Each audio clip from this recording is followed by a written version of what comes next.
السلام عليكم ورحمة الله.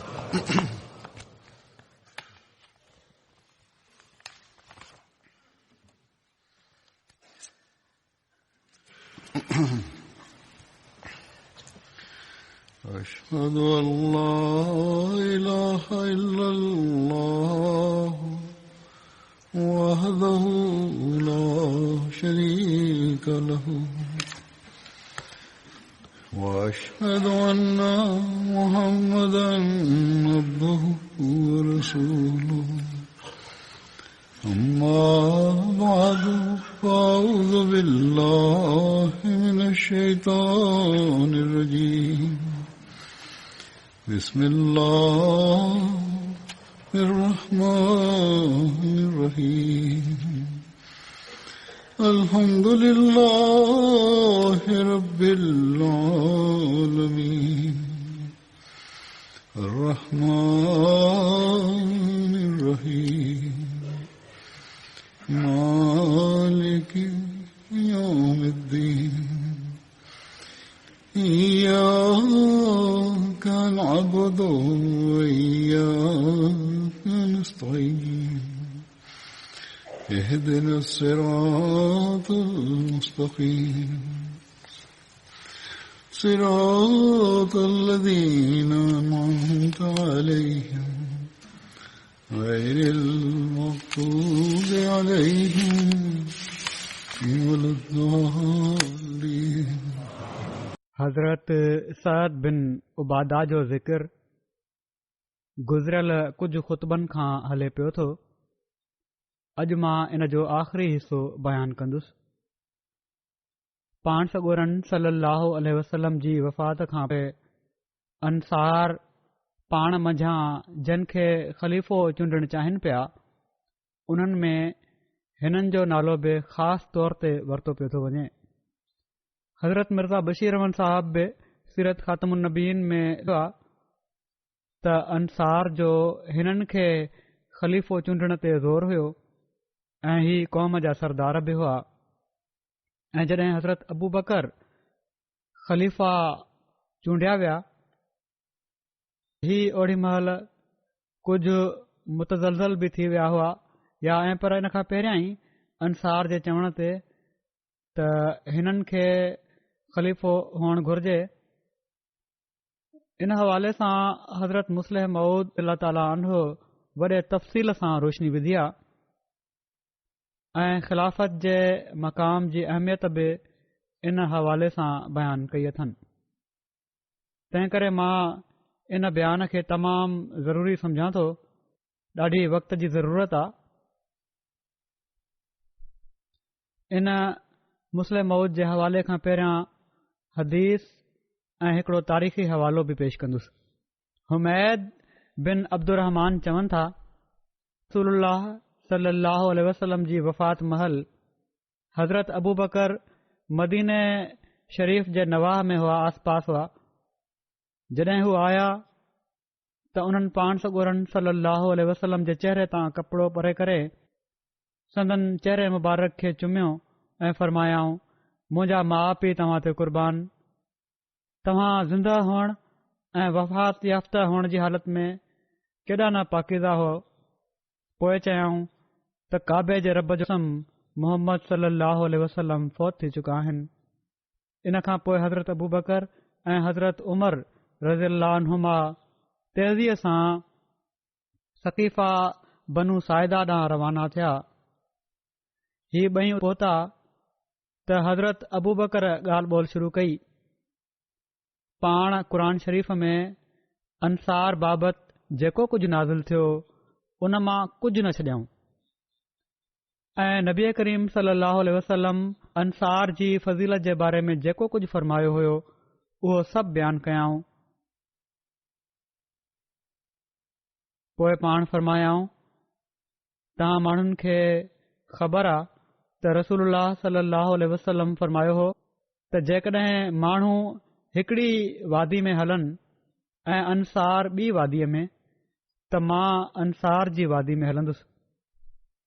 पोइ हज़रत सअद खे मुख़ातिब करे हज़रत अबू बकर फ़रमायो त ए सअद ख़बर आहे त तूं वेठो हैं जॾहिं रसूलुल्लाह सल्लल्लाहु अलैहि वसल्लम फरमायो हो त ख़िलाफ़त जा हक़दार कुरैश हूंदा, माण्हुनि मां जेके नेक हूंदा उहे कुरैश जे नेक माण्हुनि जे ताबे हूंदा ऐं जेके फ़ाजिर हूंदा उहे कुरैश जे फ़ाजिरनि जे ताबे हूंदा।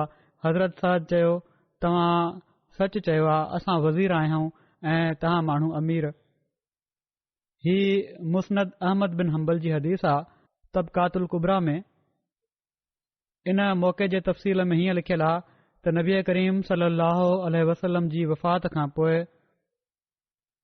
हज़रत अबू बकर हज़रत साद बिन उबादा ॾांहुं पैगाम मोकिलियो त हू बैत कनि, छो त माण्हुनि बैत करे वरिती आहे ऐं तुंहिंजी क़ौम बि बैत करे वरिती आहे। इन ते उन्हनि चयो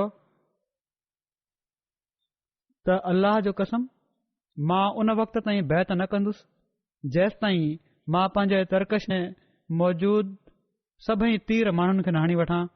माना त इनकार कयऊं बकौल हुननि जे, ऐं उहे माण्हू जेके मुंहिंजी क़ौम ऐं क़बीले मां मुंहिंजे ताबे आहिनि उन्हनि सां गॾु तव्हां माण्हुनि सां क़िताल न करे वठां।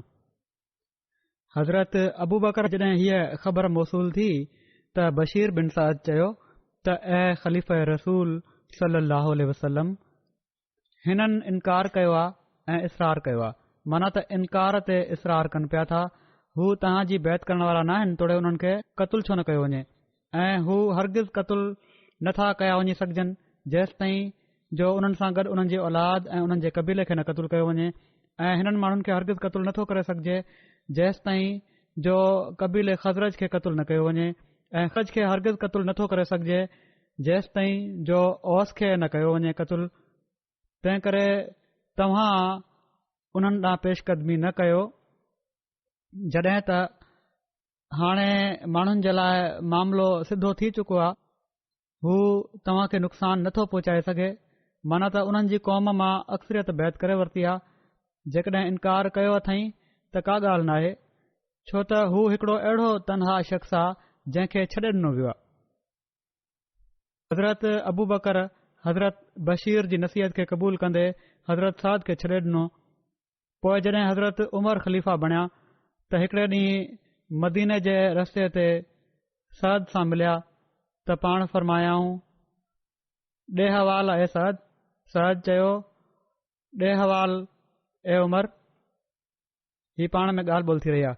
हज़रत उमर फ़रमायो त तूं ओढ़ो ई आहीं जीअं पहिरियां हुए। साद चयो, हा मां ओढ़ो ई आहियां। ख़िलाफ़त तव्हां कई वई आहे,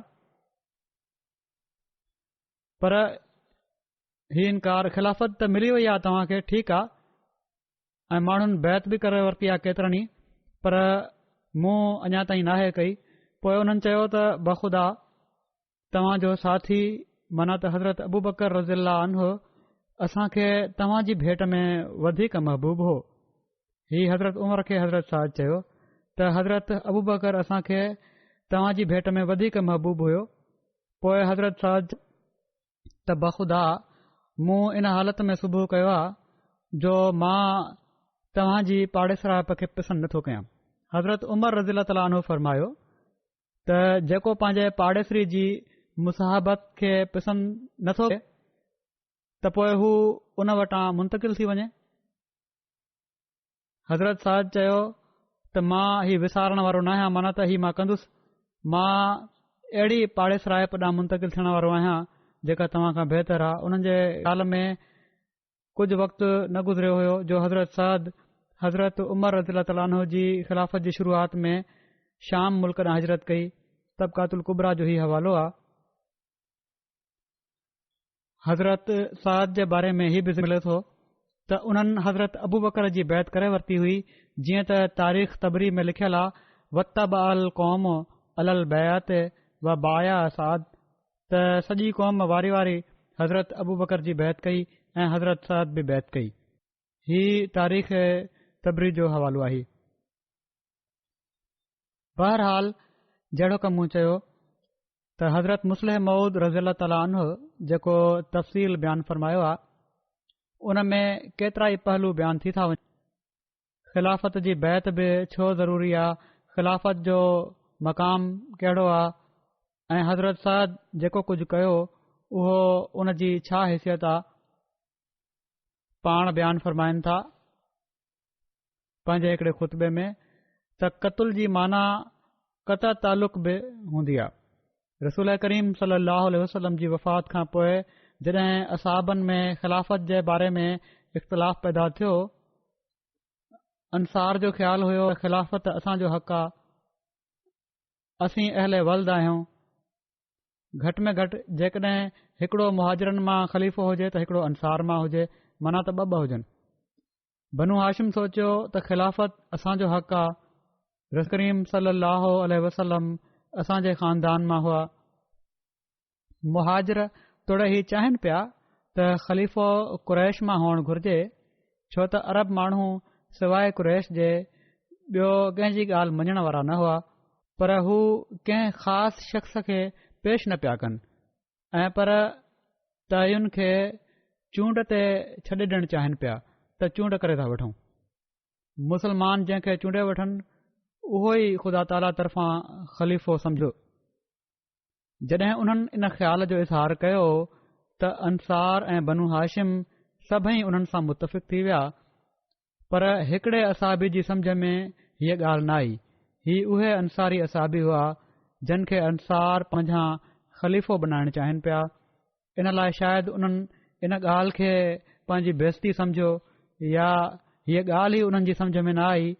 जेको बि सबबु हुयो ऐं उन्हनि चई छॾियो त मां अबू बकर जी बैत जे लाइ तयारु न आहियां। हज़रत उमर जो इन मौक़े जे बारे में हिकिड़ो कौल किन तारीख़ुनि में अचे थो त पाण फ़रमायाऊं त उक़्तुलू साद, माना त साद खे क़तलु करे छॾियो, पर न उन्हनि पाण उन्हनि खे क़तलु कयो न कंहिं ॿोलीअ जा माहिर लिखनि था त हज़रत उमर जो मतिलबु सिर्फ़ु ई हुयो त साद सां क़ता तालुक़ करे वठो। किन तारीख़ुनि में हीउ बि लिखियलु आहे त हज़रत साद बाक़ायदा मस्जिद में ईंदा हुआ ऐं अलॻि न पढ़ी हलिया वेंदा हुआ ऐं को असहाबी उन्हनि सां कलाम न कंदो हुयो। सो क़त्ल जी ताबीर क़ता तालुक़ ऐं क़ौम खां जुदा थियण बि हूंदी आहे। हज़रत मुस्लिम मऊद अल्लाह ताला अन्हो सअद बिन उबादा जे वाक़े जो वधीक तफ़सील बयानु फ़रमाइनि था ऐं हीउ पहिरियां जेको मूं इक़्तिबास पढ़ियो आहे उन ख़ुतबे जे हवाले सां पाण फ़रमाइनि था त मां पहिरियां हिकिड़े ख़ुतबे में हिकिड़े अंसारी असहाबी जो ज़िक्र कयो हुयो त रसूल करीम सल्लल्लाहु अलैहि वसल्लम जी वफ़ात खां पोइ किन अंसार जी तहरीक हुई त अंसार मां ख़लीफ़ो मुक़ररु कयो वञे, पर जॾहिं मुहाजिरनि ऐं ख़ुसूसन हज़रत अबू बकर रज़ियल्लाहु ताला अन्हु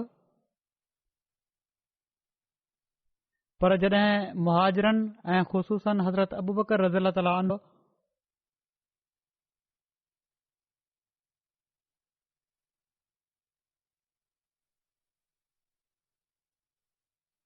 जॾहिं मुहाजिरनि ऐं ख़ुसूसन हज़रत अबू बकर रज़ियल्लाहु ताला अन्हु असहाबनि खे ॿुधायो त अहिड़े क़िस्म जी चूंड कॾहिं बि मिलत इस्लामिया जे लाइ फ़ाइदेमंद नथी थी सघे ऐं ही त मुसलमान कॾहिं बि इन चूंड ते राज़ी न थींदा, माना त अंसार खे चूंडण ते, त पोइ अंसार ऐं मुहाजिर इन ॻाल्हि ते जमा थिया, इन ॻाल्हि ते मुतफ़िक़ थिया त हू कंहिं मुहाजिर जे हथ बैत करे वठनि ऐं आख़िर हज़रत अबू बकर रज़ियल्लाहु ताला अन्हु जी ज़ात ते उन्हनि सभिनी जो इतफ़ाक़ थियो। अंसार ते त इतफ़ाक़ न पियो थी सघे। हज़रत अबू बकर वज़ाहत फ़रमाई, किन असहाबनि बि वज़ाहत फ़रमाई ऐं छो त हीउ मुफ़ीद न हूंदो। बहरहाल हीउ फ़ैसिलो थियो त मुहाजिरनि मां ख़लीफ़ो थिए ऐं पोइ हज़रत अबू बकर रज़ियल्लाहु ताला अन्हु जी ज़ात ते उन्हनि सभिनी जो इतफ़ाक़ थियो। हज़रत मुस्लिम मौद फ़रमाइनि था त मां ओड़ी महिल ॿुधायो हुयो त उन वक़्तु जॾहिं सैद बैत खां तख़ल्लुफ़ कयो, थोरो इनक़बार हुआईं त हज़रत उमर रज़ियल्लाहु ताला अन्हु चयो हुयो त उक़्तुलू साद, माना साद खे क़तूल करे छॾियो, पर न ई उन्हनि साद खे क़तूल कयो ऐं न ई कंहिं ॿिए असाबीअ, ऐं पर हू हज़रत उमर रज़ीअल्लाहु ताला अन्हु जी ख़िलाफ़त ताईं जीअरा रहिया। हज़रत साद हज़रत उमर जी ख़िलाफ़त ताईं जीअरा रहिया, जहिड़ो क पहिरियां इक़्तिबास बयानु थी चुको आहे।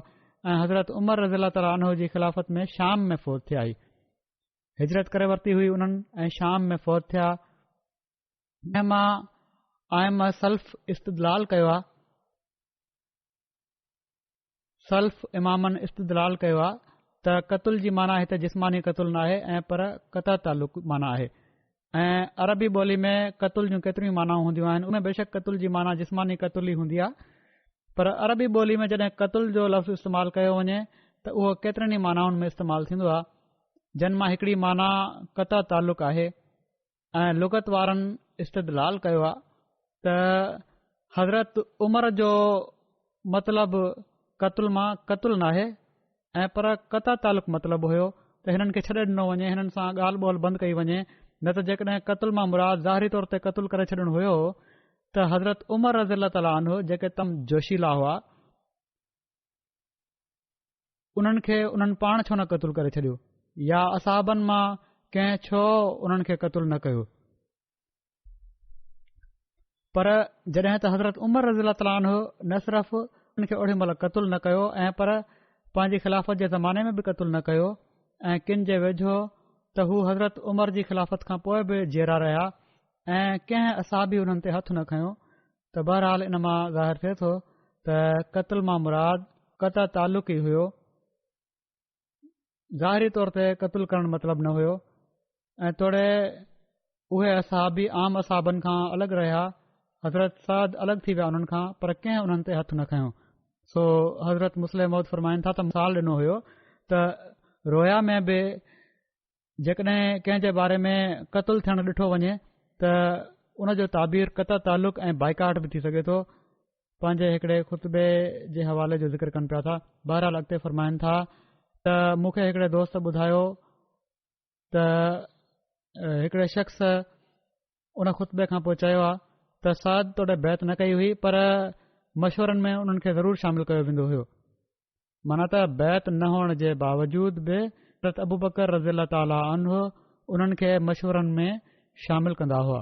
हज़रत मुस्लिम मौद फरमाइनि था त उन शख़्स जेका ॻाल्हि कई आहे हज़रत साद जे बारे में, इन जूं ॿ मानाऊं थी सघनि थियूं त या त मुंहिंजे मफ़हूम जी तरदीद आहे, माना त हज़रत मुस्लिम मौद जेको बयानु कनि था लुगत जी तारीफ़ क़तूल जी, या इन जूं ॿ मानाऊं थी सघनि थियूं त या त हू मुंहिंजे मफ़हूम जी तरदीद करे पियो थो, या ही त माना त अहिड़ो को कयो न आहे थियो, या ही त ख़िलाफ़त जी बैत न करणु को एॾो वॾो जुर्म न आहे।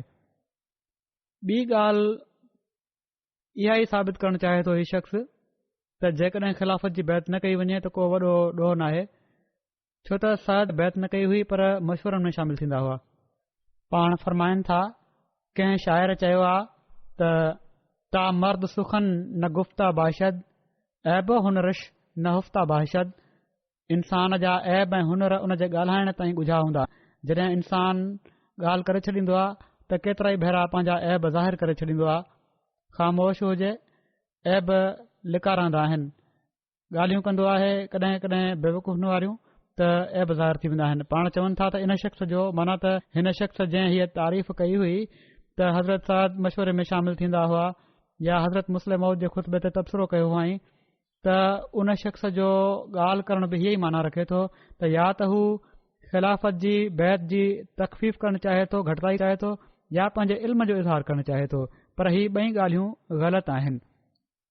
इल्म जे इज़हार जो को फ़ाइदो नथो थी सघे, छो त हीअ ॻाल्हि एतिरी ग़लति आहे जो हर अकुलमंद इन खे ॿुधी सवाइ मुर्की छॾण जे ॿियो कुझु नथो करे सघे। असाबनि जे हालात जे बारे में इस्लामी तारीख़ में 3 किताब तमामु मशहूर आहिनि। समूरी तारीख़ जेका असाबनि जे बारे में आहे इन्हनि किताबनि में कर खाए थी, ऐं उहे किताब ई आहिनि तहज़ीब तहज़ीब, असाबा ऐं उसदुल गाबा। इन्हनि टिन्ही में हर हिक में इहो ई थियल आहे त सद बाक़ी असाबनि खां अलॻि थी शाम हलिया विया ऐं उते ई फ़ौत थिया ऐं किन लुग़त जे किताबनि बि क़तल जे लफ़्ज़ ते बहस कंदे वाक़े जो ज़िक्र कयो आहे। पाण फ़रमाइनि था त ॻाल्हि हीअ आहे त असाबनि मां 60-70 जा नाला साद आहिनि। उन्हनि मां हिकिड़ा साद बिन अबी वकास बि आहिनि जेके अशरा मुबशरा मां हुआ। हज़रत उमर पारां कमांडर इन चीफ मुक़ररु हुआ ऐं सभिनी मशवरा शामिल थींदा हुआ। लॻे थो त हिन शख़्स जंहिं ही एतिराज़ कयो हो ख़ुतबे ते हज़रत मुस्लिम मौद जे इल्म जी कमी जे करे साद जो लफ़्ज़ ॿुधी ही न सम्झई त ही साद ॿियो आहे ऐं हू साद ॿियो। तुर्त मुंहिंजे ख़ुतबे ते तबसरो करे छॾियईं। ही मूं हज़रत साद बिन अबी वकास जो ज़िक्र न कयो हुयो जेके मुहाजिर हुआ ऐं पर मां जंहिं जो ज़िक्र कयो उहे अंसारी हुआ। उन्हनि ॿिन्ही खां अलावा ॿिया बि केतिरा ई साद आहिनि ऐं पर 60-70 जे लॻभॻि साद आहिनि। जंहिं साद जे बारे में मूं ज़िक्र कयो उन्हनि जो नालो साद बिन उबादा हो। अरब जे माण्हुनि में नाला दरअसल तमामु घटि हूंदा हुआ ऐं आम तौर ते हिकिड़े हिकिड़े ॻोठ में हिकिड़े नाले जा केतिरा माण्हू हूंदा हुआ। जॾहिं कंहिंजो ज़िक्र हूंदो हुयो त उन जे पीउ जे नाले सां उन जो ज़िक्र कंदा हुआ। मिसाल तौरु साद या सईद न चवंदा हुआ सिर्फ़ ऐं पर साद बिन उबादा या साद बिन अबी वकास चवंदा हुआ। पोइ जिथे पीउ जे नाले सां सुञाणप न थी सघंदी हुई उते उन्हनि जे मुक़ाम जो ज़िक्र कंदा हुआ। जिथे मुक़रे ज़िक्र सां बि सुञाणप न थी सघंदी हुई उते उन जे क़बीले जो ज़िक्र कंदा हुआ। जीअं त हिकिड़े साद जे बारे में तारीख़ुनि में वॾो बहस आयो आहे छो त नालो उन्हनि जो ॿियनि सां रलिजे पियो। इन लाइ मौरिख़ उन्हनि जो ज़िक्र कंदे लिखनि था त मिसाल तौरु असांजो मतिलबु आहे उहो साद या मिसाल तौरु ख़ज़रजी साद असांजो मतिलबु आहे। हिन साहब मां मालूम थिए थो ही एतिराज़ करण वारा साहब जेके आहिनि या तबसरो करण वारा त नालनि जे इख़्तिलाफ़ खे उन्हनि नाहे सम्झो ऐं ईअं एतिराज़ करे छॾियो अथनि। पर अहिड़ियूं ॻाल्हियूं इंसानी इल्म खे वधाइण वारियूं न आहिनि हूंदियूं ऐं पर जहालत जो पर्दो फाश करण वारियूं हूंदियूं आहिनि। वरी पाण फ़रमाइनि था त ख़िलाफ़त हिकिड़ी अहिड़ी शइ आहे जंहिं खां जुदाई कंहिं इज़त जो मुस्तहिक इंसान खे नथी बणाए सघे। पाण फ़रमाइनि था त हिन ई मस्जिद में जिथे पाण ख़ुतबो ॾेई रहिया हुआ ग़ालिबन मस्जिद अक्सा आहे त मां हज़रत ख़लीफ़ा अव्वल खां ॿुधो पाण फ़रमाईंदा हुआ त तव्हां खे ख़बर आहे त पहिरें ख़लीफ़े जो दुश्मन केरु हुयो। पोइ पाण ई इन सुवाल जो जवाबु ॾींदे हज़रत ख़लीफ़ा अव्वल फ़रमायो त क़ुर पढ़ो तव्हां खे ख़बर पवंदी त उन जो दुश्मन इब्लीस हो। इन खां पोइ माना आदम खे अलाह ताला ख़लीफ़ो बणायो त उन जो दुश्मन इब्लीस हो। इन खां पोइ पाण फ़रमायाऊं हज़रत ख़लीफ़ा अव्वल फ़रमायो त मां बि ख़लीफ़ो आहियां ऐं जेको मुंहिंजो दुश्मन आहे उहो बि इब्लीस आहे। हज़रत मुस्लिम मौद फ़रमाइनि था में कोई शक नाहे त ख़लीफ़ो मामूर नाहे हूंदो तोड़े ही ज़रूरी बि नाहे त उहो मामूर न हुजे। हज़रत आदम मामूर बि हुआ ऐं ख़लीफ़ा बि हुआ। हज़रत दाऊद मामूर बि हुआ ऐं ख़लीफ़ा बि हुआ ऐं अहिड़ी तरह हज़रत मसीह मऊद अलैहिस्सलातु वस्सलाम मामूर बि हुआ ऐं ख़लीफ़ा बि हुआ। पोइ सभई नबी मामूर बि हूंदा आहिनि ऐं ख़ुदा जा क़ाइमु कयल ख़लीफ़ा बि। जहिड़ी तरह हर इंसान हिकिड़े तौर सां ख़लीफ़ो आहे अहिड़ी तरह नबी बि ख़लीफ़ा हूंदा आहिनि। पर हिकिड़ा उहे ख़लीफ़ा हूंदा आहिनि जेके कॾहिं बि मामूर नाहिनि हूंदा।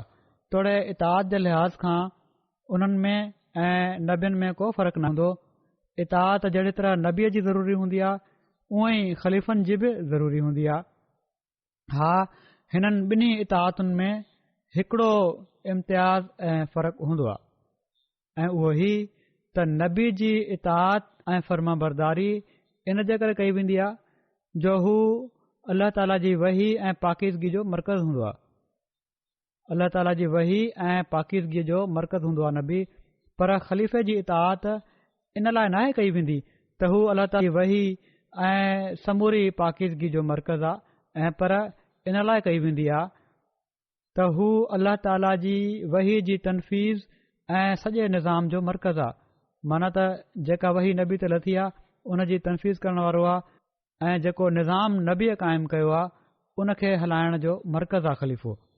तंहिं करे वाक़िफ़ ऐं इल्म वारा माण्हू चवंदा आहिनि त नबियुनि खे इस्मत कुबरा हासिल हूंदी आहे ऐं ख़लीफ़नि खे इस्मत सुगरा। हिन ई मस्जिद में जिथे मुस्लिम मौद फरमाए रहिया आहिनि ख़ुतबो कादियान में, त हिन ई मस्जिद में हिन ई मेंबर ते जुमे जे ॾींहुं हज़रत ख़लीफ़ा अव्वल खां मूं ॿुधो पाण फरमाईंदा हुआ त तव्हां मुंहिंजे कंहिं ज़ाती फ़ेल में ऐब कढी हिन इताद खां ॿाहिरि नथा थी सघो। जेकॾहिं मुंहिंजो को ज़ाती कमु आहे उन में को ऐब कढो त इन जो हीउ मतिलबु न आहे त तव्हां इताद खां ॿाहिरि थी विया आहियो, कॾहिं बि नथा थी सघो।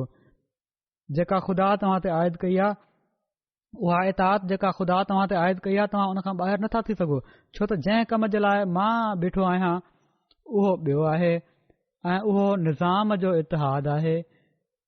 तंहिं करे मुंहिंजी फर्माबरदी ज़रूरी ऐं लाज़मी आहे त नबियुनि जे बारे में जिथे ख़ुदाई सुनत ही आहे त सवाइ बशरी कमज़ोरियुनि जे जंहिं में तौहीद ऐं रिसालत में फ़र्क़ु ज़ाहिर करण लाइ अल्लाह ताला दख़ल नाहे ॾींदो। ऐं इन लाइ बि त उहो उम्मत जी तरबियत जे लाइ ज़रूरी हूंदी आहे, जीअं सजदे साहब जो जेको भुल जे नतीजे में हूंदो आहे, पर इन जो हिकिड़ो मक़सदु उम्मत खे भुल जे हुकमनि जी तालीम ॾियणु हुई। हीअ अहिड़ी ग़लती नबी बि करे सघनि था, पाण सॻोरनि सलम खां बि थी ऐं सजदे साहब बि पोइ पाण अदा फरमायाऊं। फरमाइनि था त हिननि जा सभई अमल ख़ुदा ताला जी हिफ़ाज़त में हूंदा आहिनि। नबियुनि जा समूरा अमल ख़ुदा ताला जी हिफ़ाज़त में हूंदा आहिनि ऐं उते ख़लीफ़नि जे बारे में ख़ुदा ताला जी हीअ सुनत आहे। नबियुनि जे लाइ त थी वियो त समूरा अमल ख़ुदा ताला जी हिफ़ाज़त में आहिनि, पर ख़लीफ़नि जे बारे में अल्लाह ताला जी हीअ सुनत आहे त उन्हनि जा उहे समूरा अमल ख़ुदा ताला जी हिफ़ाज़त में हूंदा जेके सिलसिले जे निज़ाम जी तरक़ी जे लाइ उन्हनि खां थींदा ऐं हू कॾहिं बि का अहिड़ी ग़लती न कंदा ऐं जेकॾहिं कनि त उहे उन ते क़ाइमु न रहंदा जेका जमायत में ख़राबी पैदा करण वारी ऐं इस्लाम जी फतह खे उन जी शिकस्त में मटे छॾण वारी हुजे। हू जेको कम बि निज़ाम जी मज़बूती माना त ख़लीफ़े वक़्तु जेको कम बि निज़ाम जी मज़बूती ऐं इस्लाम जे कमाल जे लाइ कंदा, ख़ुदा ताला जी हिफ़ाज़त उन सां गॾु हूंदी। ऐं जेकॾहिं हू कॾहिं ग़लती बि कनि त ख़ुदा उन्हनि जी इस्लाह जो ख़ुदि ज़िम्मेवार हूंदो। ॼण त निज़ाम जे बारे में ख़लीफ़नि जे अमलनि जा ज़िम्मेवार ख़लीफ़ा न आहिनि ऐं पर ख़ुदा आहे। इन लाइ चयो वेंदो आहे त अल्लाह ताला ख़लीफ़नि खे ख़ुदि क़ाइमु कंदो आहे। इन जो हीउ मतिलबु न आहे त हू ग़लती नथा करे सघनि, माना त ख़लीफ़ा ग़लती नथा करे सघनि, ऐं पर मतिलबु हीउ आहे त या त मुंहिंजे ई वाता या अमल सां ख़ुदा ताला उन ग़लती जी इस्लाह कराए छॾींदो, या जेकॾहिं उन्हनि जे वाता या अमल सां ग़लती जी इस्लाह न कराए त इन ग़लती जे ख़राब नतीजनि खे मटे छॾींदो, माना त उन जा नतीजा ख़राब न निकिरनि। फरमाइनि था त जेकॾहिं अल्लाह ताला जी हिकमत चाहे त ख़लीफ़ा कॾहिं का अहिड़ी ॻाल्हि करे वेहनि जंहिंजा नतीजा बज़ाहिर मुस्लमाननि जे लाइ हानिकार हुजनि ऐं जंहिंजे करे बज़ाहिर जमायत जे बारे में ख़तरो हुजे त उहा बजाए तरक़ी करण जे तनज़ुर वेंदी त अल्लाह ताला तमामु ॻुझनि सामाननि सां इन ग़लती जे नतीजनि खे मटे छॾींदो ऐं जमायत बजाए तनज़ुल जे तरक़ी ॾांहुं क़दम वधाईंदी ऐं उहा ॻुझी हिकमत बि पूरी थी वेंदी जे लाइ ख़लीफ़े जे दिलि में ज़हूल पैदा कयो वियो, माना त का भुल थी वई हुई या गफ़लत थी वई हुई। उहा हिकमत पूरी थी वेंदी, पर नबियुनि खे ही ॿई ॻाल्हियूं हासिल हूंदियूं आहिनि, माना त इस्मत कुबरा बि ऐं इस्मत सुगरा बि।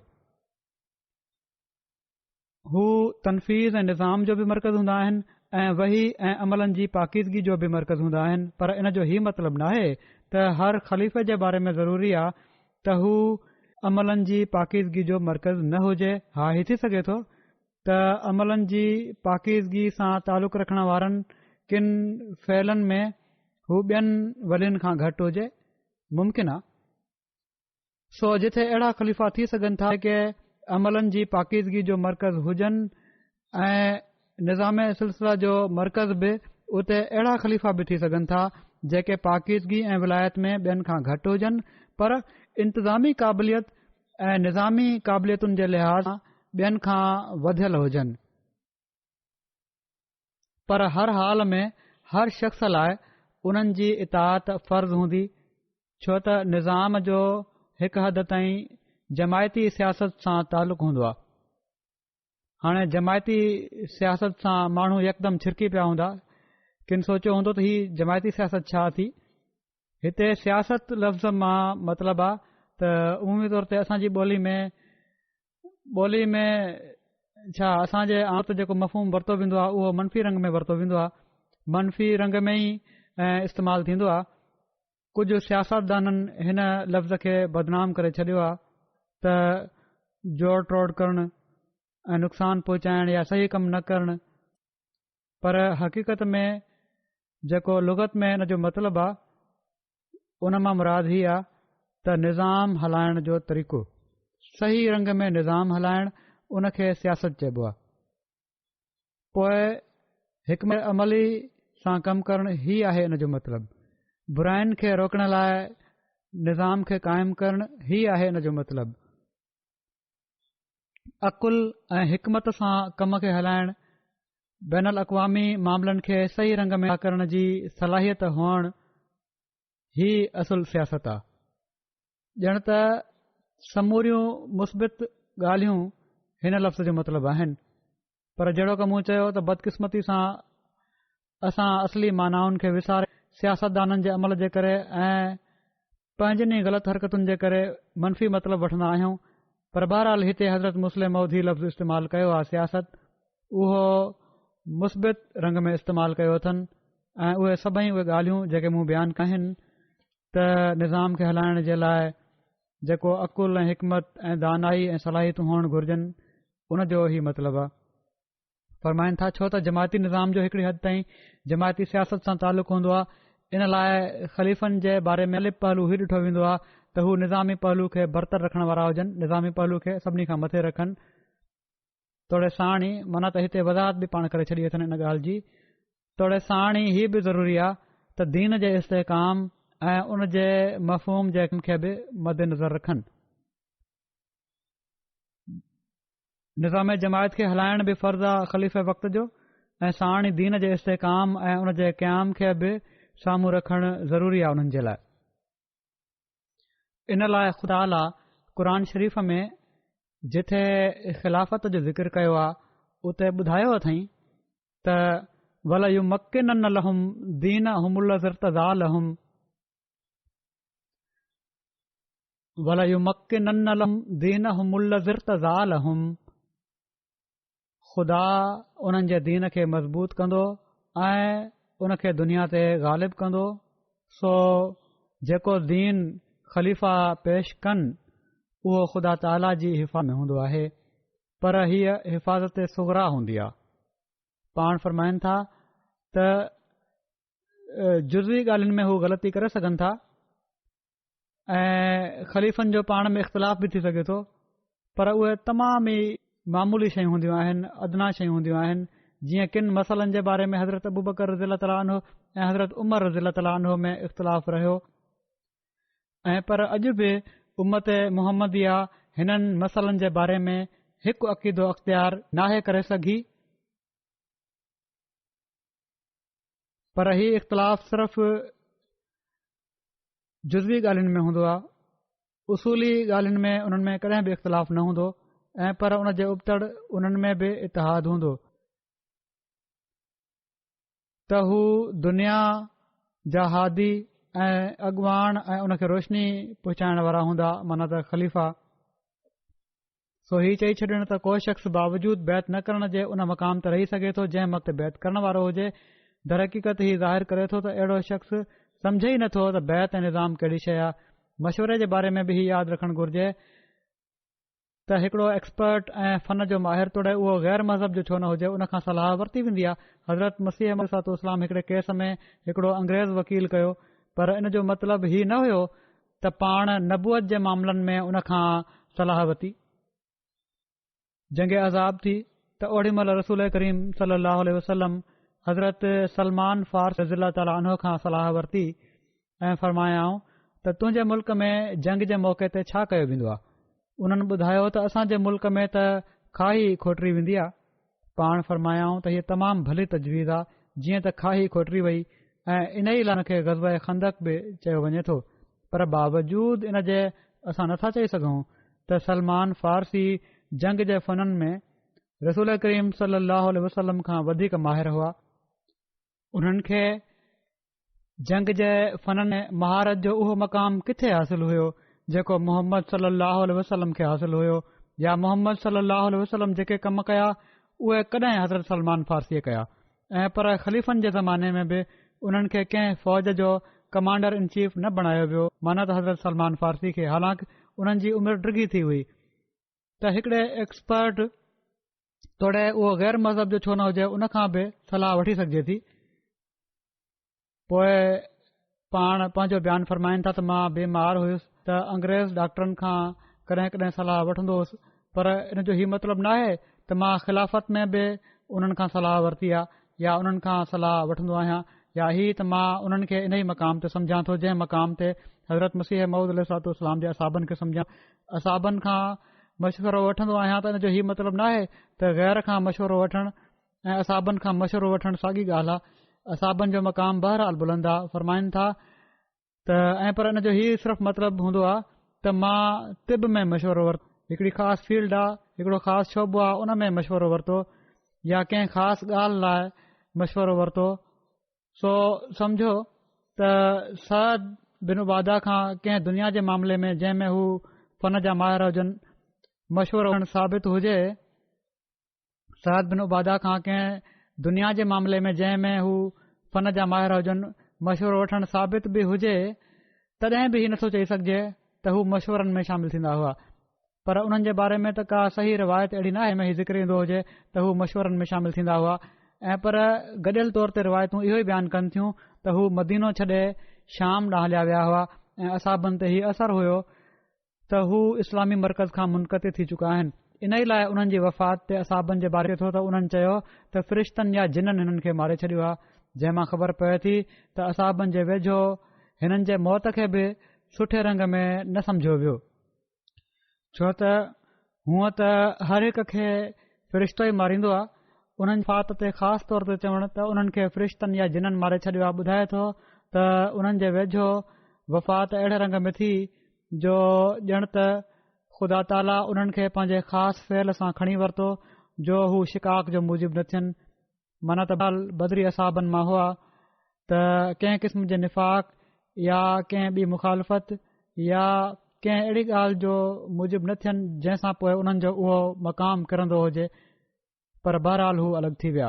हीउ बयानु करण खां पोइ पाण फरमाया त हीअ समूरी रिवायतूं ॿुधाइनि थियूं त उन्हनि जी उहा इज़त असाबनि जी दिलि में न रही हुई जेका उन्हनि जे उन मक़ाम जे लिहाज़ खां हुअणु घुर्जे पई जेको कॾहिं उन्हनि हासिल कयो हुयो। ऐं हीअ त असहाब उन्हनि सां ख़ुशि न हुआ, न त हू कीअं चई सघनि त फ़रिश्तनि या जिन्हनि हिननि खे मारे छॾियो आहे। ऐं पर हिननि लफ़्ज़नि खां बि वधीक सख़्तु लफ़्ज़ हिननि जी वफ़ात ते चया विया जिन खे मां पंहिंजे वात सां नथो चवणु चाहियां।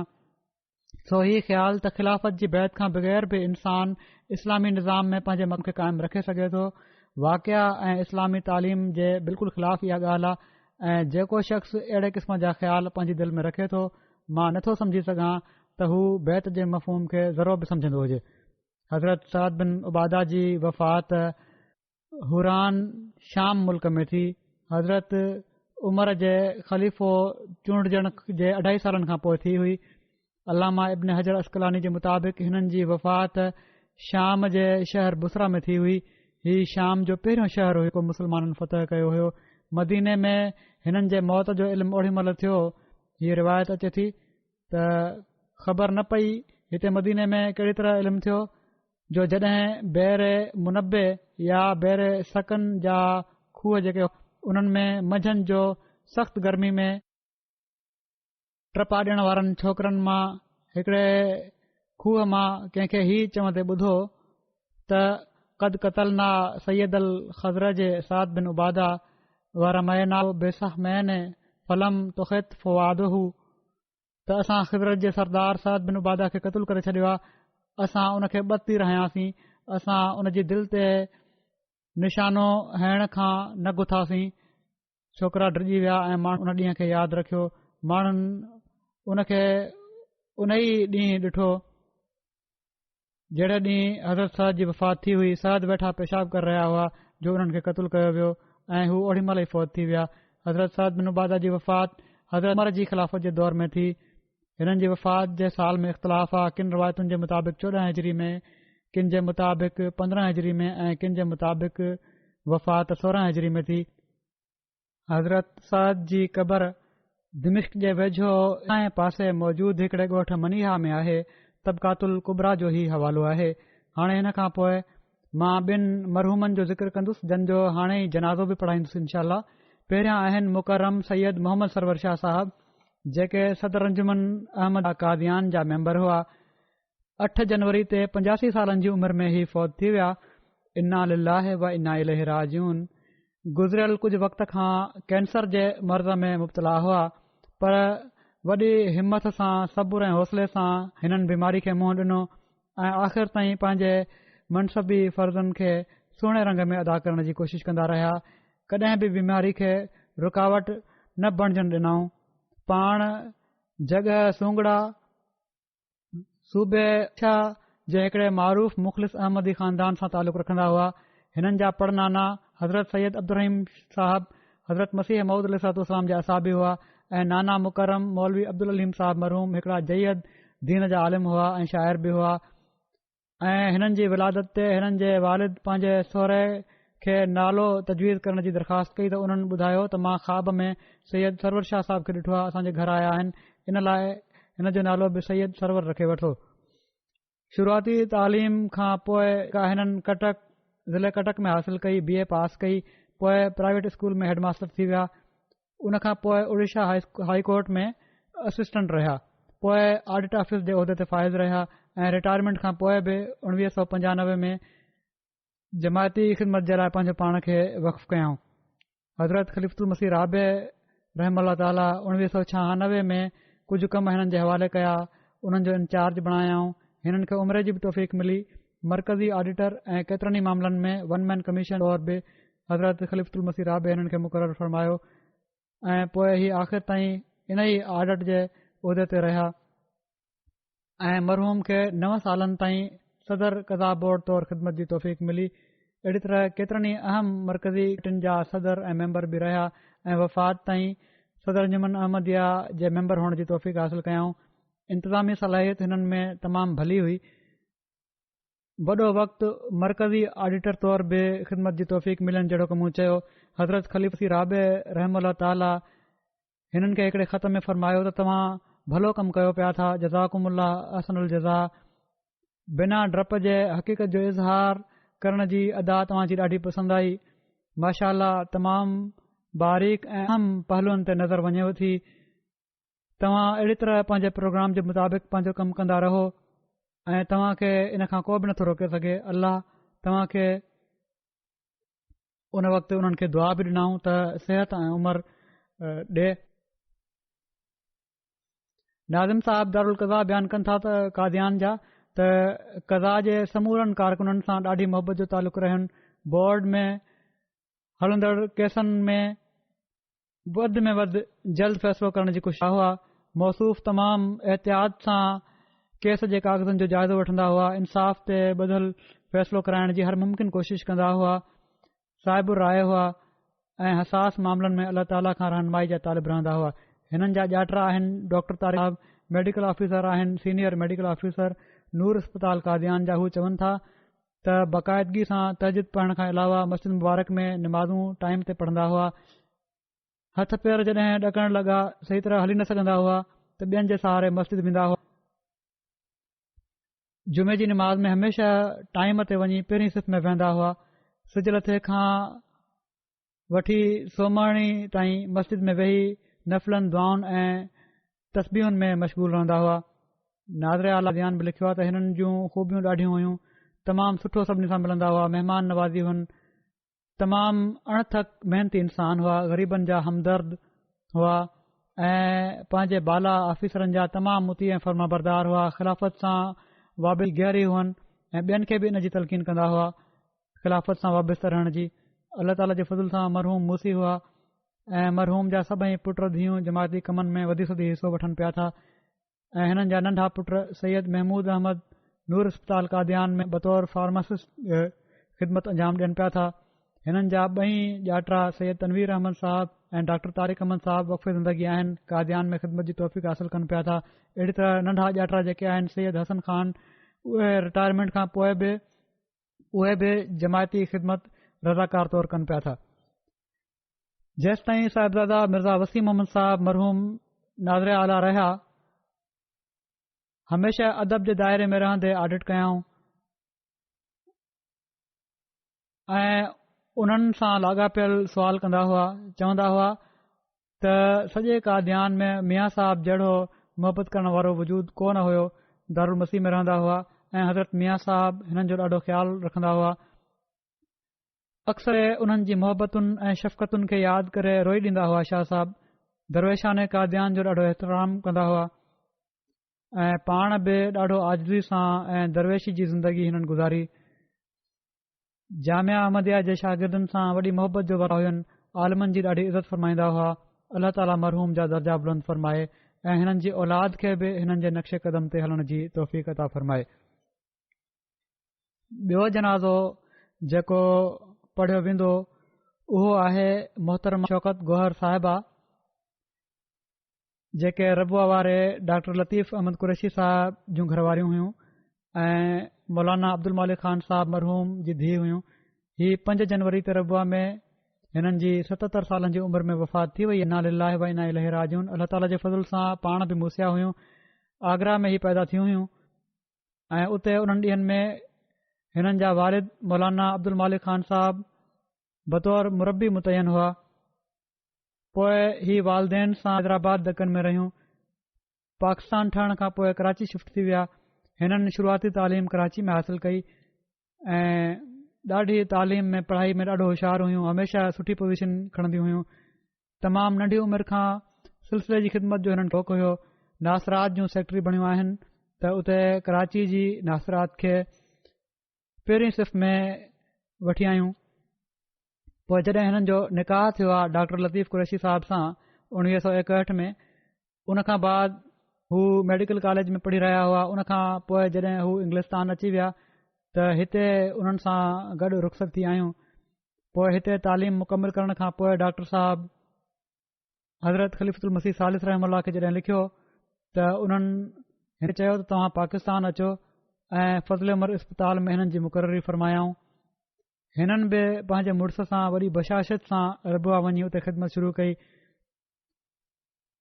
ऐं सिलसिले जी ख़िदमत जा मौक़िया बि हिननि खे मुयसरु आया। लजना जो ॾाढो हिननि कमु कयो उते ऐं रबुआ जो उन्हनि जे ज़माने में रहण वारो हर शख़्स, हर औरत, मुंहिंजो ख़्यालु आहे हर ॿारड़ी खे बि ख़बर हूंदी हिननि जी ख़िदमतुनि जी। मुंहिंजी वालदा साहिबज़ादी नासरा बेगम साहिबा जॾहिं सदर रजबा हुयूं त उन्हनि हिननि खे मजलिस आमला में जनरल सेक्रेटरी मुक़ररु कयो हुयो ऐं 15 सालनि ताईं इन कम ते मुतयन रहियूं। उन्हनि खां ई हिननि ट्रेनिंग वरिती हुई। इन खां पोइ तमामु आला इंतिज़ामी सलाहियत सां हिननि कमु। पोइ मरकज़ी आमला में बि सेक्रेटरी तौरु कमु कयाऊं। पोइ हिननि खे मूं जनरल सेक्रेटरी मरकज़िया पाकिस्तान मुक़ररु कयो। 6 सालनि ताईं ही उते बि उन्हनि तमामु आला ख़िदमतूं सर अंजाम ॾिनियूं आहिनि ऐं पंहिंजी बीमारी जे करे लजना जो कमु छॾणो पियो, पर पोइ बि मौक़ो मिलंदो रहंदो हुन। ख़िदमत कंदियूं रहंदियूं हुयूं कंहिं न कंहिं तरीक़े सां। 50 सालनि ताईं मुख़्तलिफ़ शोबनि में सिलसिले जी ख़िदमत जी हिननि खे तौफ़ीक़ मिली आहे ऐं हिननि गॾु कमु करण वारी हर औरत ऐं हर ॿारड़ी हिननि जी ॾाढी तारीफ़ करे थी। पाड़ेसरियुनि सां सुहिणो वर्ता, ग़रीबनि ऐं ज़रूरतमंदनि जो ख़्यालु, महिमान नवाज़ी, चंदनि जी ख़ासि तौर ते अदायगी ऐं तवजो ऐं शुरू में ॼण ही सभु हिननि जा गुण हुआ। ऐं पर वक़फ़े जदीद जे नए साल जो ऐलान हिन साल बि जॾहिं मूं कयो त हिननि पंहिंजो चंदो ओड़ी महिल ई ॾेई छॾियो, वफ़ात खां कुझु ॾींहं पहिरियों। 5 ते वफ़ात थी आहे ऐं 3 ते ऐलान थियो त फौरन ॾेई छॾियऊं पहिरियां।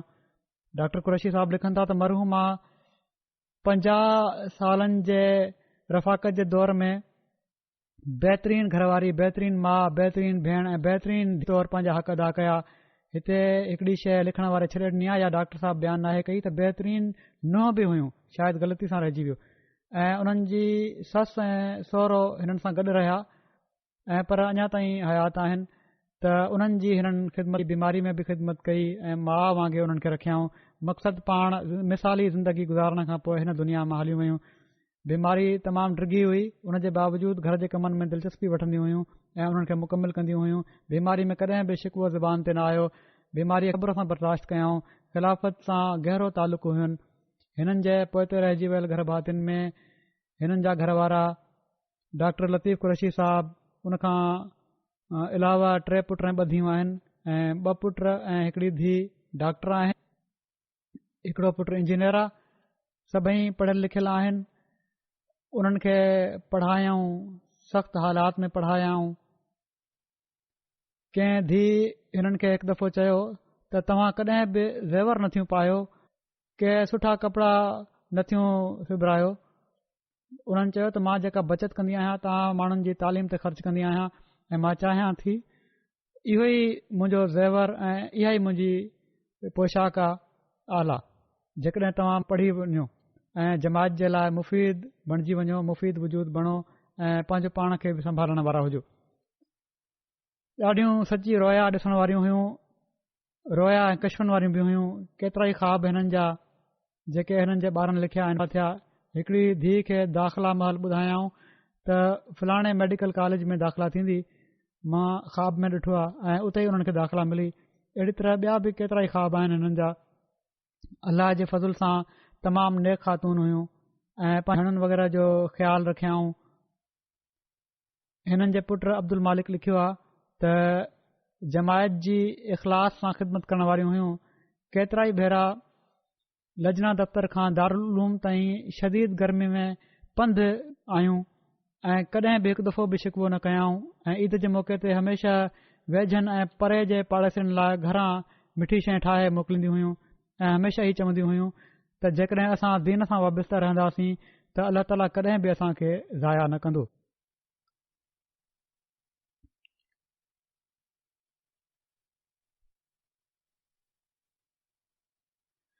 धीउ हिननि जी चवे थी त शादी खां पोइ जॾहिं मूंखे ॿार ॼावा जेके अमरीका में रहनि था त मूंखे हमेशह तलक़ीन कयाई त अमरीका ऐं ॿाहिरनि मुल्कनि जे उमूमी ख़राब माहौल खां बचण जे लाइ पंहिंजे ॿारनि सां प्यार ऐं दोस्ती जो तालुक़ु रखजांइ ऐं घर जो माहौल अहिड़ो ठाहे जो उन्हनि जी घर में दिलि लॻे ऐं ॿाहिरि वञण जे बदिरां हू में वधीक टाइम गुज़ारनि। वरी हीअ धीउ चवे थी त मेडिकल कॉलेज में हिकु दफ़ो छोकिरियुनि मुंहिंजी मुखालफ़त कई, अहमदी हुअण जे करे बाइकाट करे छॾियाऊं। मां पंहिंजी अम्मी खे फ़ोन कई ऐं रोअण लॻसि त उन्हनि तमामु सुठे अंदाज़ में नसीहत कई ऐं फ़रमायाऊं त इन में रोअण जी कहिड़ी ॻाल्हि आहे, हीअ त नबियुनि जी सुनत आहे जंहिं ते तोखे हलण जो मौक़ो मिले पियो थो। ऐं हीअ चयाऊं त लिखी छॾ त जेकॾहिं अहमद जे करे का तकलीफ़ पहुती त अल्लाह ताला तोखे कॾहिं बि ज़ाया न कंदो ऐं इम्तिहान में बि कामयाबु थींदीअ। जीअं त चवनि थियूं त मां इम्तिहान में न सिर्फ़ु कामयाबु थियसि ऐं पर उहे ई शरारती छोकिरियूं सभई फेल थी पियूं। अल्लाह ताला मरहुमा जा दर्जा बुलंद फ़रमाए ऐं हिननि जे ॿारनि खे बि हिननि जे नक्श क़दम ते हलण जी तौफ़ीक़ अता आहे, नेक थियनि, साले थियनि ऐं दीन जा ख़ादिम थियनि ऐं ख़िलाफ़त सां हमेशह तालुक़ु रखण वारा ऐं वफ़ा जो तालुक़ु रखण वारा थियनि। जहिड़ो क मूं चयो नमाज़ुनि खां पोइ हिननि जी ग़ाइब जनाज़े जी नमाज़ ॿिन्ही जी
الحمد لله نحمده ونستعينه ونستغفره ونؤمن به ونتوكل عليه ونعوذ بالله من شرور أنفسنا ومن سيئات أعمالنا من يهده الله فلا مضل له ومن يضلل فلا هادي له ونشهد أن لا إله إلا الله ونشهد أن محمدا عبده ورسوله